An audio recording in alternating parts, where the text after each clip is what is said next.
Hi மக்களே, எல்லாரும் எப்படி இருக்கீங்க? இன்னைக்கு வீடியோவில் என்ன பார்க்க போகிறோன்னா அசோகா அல்வா. இதான் நம்ம வீடியோவில் இன்றைக்கி பார்க்க போகிறோம். இதுக்கு தேவையான பொருள் என்னென்னு நம்ம பார்த்துடலாம். 1 கப் பாசிப்பருப்பு. இதில் தான் நான் பாசிப்பருப்பு அளந்திருக்கேன். அதுலேயும் 1 கப் வந்து சர்க்கரை எடுத்திருக்கேன். இது வந்து 2 டேபிள் ஸ்பூன் கோதுமை மாவு, கொஞ்சோண்டு ஏலக்காய், கொஞ்சோண்டு நெய்யில் வறுக்கிறதுக்கு முந்திரி, அடுத்தது நெய். இதுதான் இதுக்கு தேவையான பொருள். நம்ம கேஸ் பற்ற வச்சு ஒரு குக்கர் வச்சிட்டோம். இப்போ நம்ம பாசிப்பருப்பை போய் கழுவிட்டு வந்துடலாம். இப்போ கேஸ் ஆன் பண்ணியாச்சு, குக்கர் வச்சுட்டேன். இப்போ பாசிப்பருப்பு நல்லா கழுவியாச்சு. தண்ணியும் சேர்த்து இல்லை குக்கரில் போட்டுடலாம்.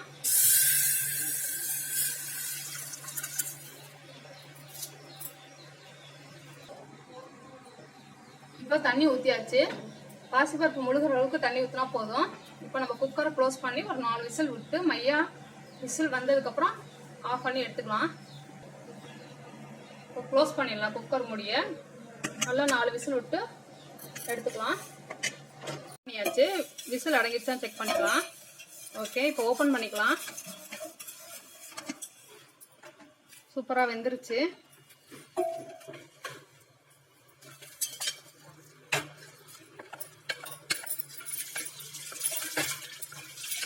இப்போ என்ன பண்ணலாம்னா, இது மிக்சியில் ஒரு தடவை நம்ம பேஸ்ட் மாதிரி அரைச்சிட்டு வந்துடலாம். இப்போ நம்ம கேஸ் ஆன் பண்ணியாச்சு. இப்போ ஒரு பேன் வச்சுட்டோம். நம்ம பாசிப்பருப்பை இந்த மாதிரி மைய அரைச்சிட்டு வந்துட்டோம். இந்த பாருங்க. இப்போ நெக்ஸ்ட் என்ன பண்ண போகிறோன்னா, கடாய் சூடானதுக்கப்புறம் கொஞ்சம் நெய் ஊற்றிக்கலாம். இதுக்கு நெய் கொஞ்சம் தாராளமாக இருந்தால் சூப்பராக இருக்கும்.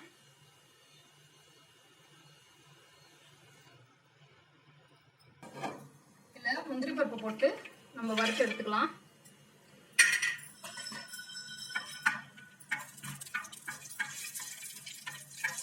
இதுக்கு 1/2 கப் நெய் தேவைப்படும்.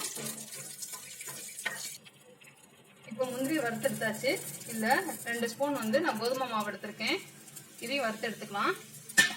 கருகு விடக்கூடாது.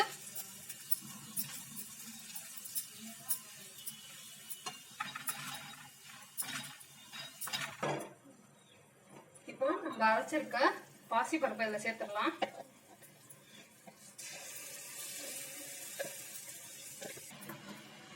இந்த மாதிரி பாசிப்பருப்பு கோதுமை மாவு 2த்தையும் கலந்து இந்த மாதிரி திரண்டு வரணும். அடி பிடிக்காம நம்ம அடுப்பை ஸ்லோவாக வச்சுக்கணும்.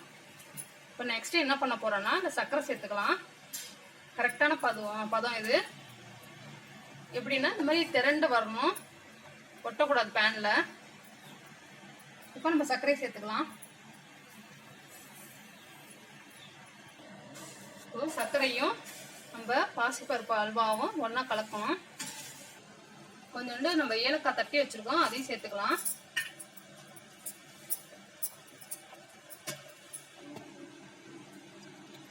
கலருக்கு கொஞ்சோண்டு கேசரி பவுடர் கலந்து வச்சிருக்கேன். இது தண்ணியில் கரைச்சிக்கலாம்.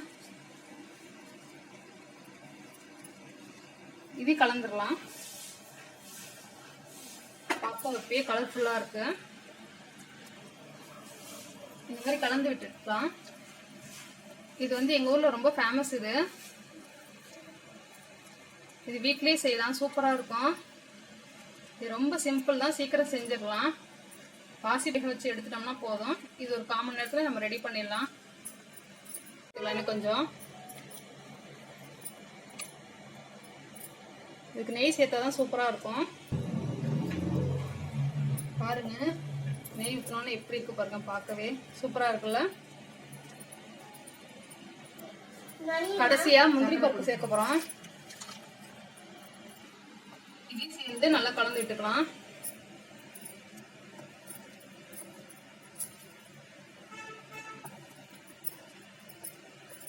பாருங்க, பேன்ல ஒட்டவே இல்லை. அவ்வளோதான் ஃப்ரெண்ட்ஸ், நம்மளோட அசோகா சூப்பராக ரெடி ஆயிடுச்சு. இப்போ நம்ம கேஸ் ஆஃப் பண்ணிடலாம். இப்போ நம்ம நெக்ஸ்ட் வேற பவுலுக்கு நம்ம மாத்திக்கலாம். அவ்வளோதான் ஃப்ரெண்ட்ஸ், நம்மளோட அசோகா அல்வா சூப்பராக ரெடி ஆயிடுச்சு. நீங்களும் உங்கள் வீட்டில் இது மாதிரி ட்ரை பண்ணி பாருங்க. பிடிச்சிருந்துச்சுன்னா லைக் பண்ணுங்க, ஷேர் பண்ணுங்க. என் சேனலுக்கு மறக்காம சப்ஸ்கிரைப் பண்ணிடுங்க. நம்ம வேற ஒரு வீடியோவில் பார்க்கலாம். அதுக்குள்ளே என் பொண்ணு ஒன்று பேசணுங்கிறா. வீடியோ பிடிச்சிருந்தா லைக் பண்ணுங்க, சப்ஸ்கிரைப் பண்ணுங்க, பெல்ல கிளிக் பண்ணுங்க. Bye bye channels. அவ்வளோதான் ஃப்ரெண்ட்ஸ். என் பொண்ணு பாருங்கள் முகத்தை உருன்னு வச்சுருக்கா. அவ்வளோதான். இதே மாதிரி நீங்களும் உங்கள் வீட்டில் ட்ரை பண்ணி பாருங்கள். நம்ம நெக்ஸ்ட் வீடியோவில் பார்க்கலாம். ஓகே, பாய்.